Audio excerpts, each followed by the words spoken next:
తెల్లారుజాము 4 దాకా 5 దాకా కూడా ఏమండి అంటే మగవాళ్ళు ఆడవాళ్ళ పక్కన పెట్టండి. ఇండస్ట్రీలో మగవాళ్ళు ఉంటారు, ఆడవాళ్ళు ఉంటారు.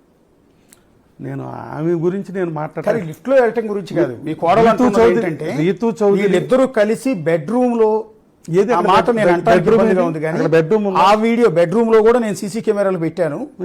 ఈ కెమెరాలన్నీ నేనే పెట్టించాను. అవును సార్, నా భర్త మీద బెడ్రూమ్ చూపిరాదా, నేనే పెట్టించాను. ఆ వీడియోలు రిలీజ్ చేస్తే మీరు తల ఎక్కడ పెట్టుకోవాలో తెలియదు, అందుకని నేను రిలీజ్ చేయట్లేదు. వాళ్ళిద్దరూ ఎవరు రీతూ చౌదరి అండ్ మీ అబ్బాయి కలిసి బెడ్రూమ్ లో ఉన్న వీడియోలు కూడా రిలీజ్ చేస్తానంటుంది. అవసరం చేయండి, ఏముందంట చేస్తే ఏముంది, సుప్రీంకోర్టు ఆర్డర్స్ ఉన్నాయి, ఏమున్నాయి దాంట్లో. ఆవిడే ఉండొచ్చు, ఓ సబ్జెక్ట్ డిస్కషన్ మూలానో ఏదో కారణం చేతో ఆమె 2-3 రోజులు బయటికి వెళ్ళి వచ్చేది కదా, బతిమాలు తెచ్చుకునేవాడు ఇటు. అది ఎందుకు వెళ్ళింది, వీళ్ళిద్దరి మధ్యలో ఏం గొడవ జరిగింది అంటే మనకైతే ఏం తెలియదు.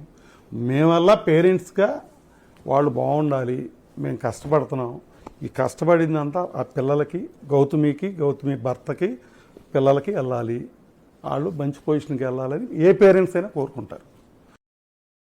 Download ShareChat.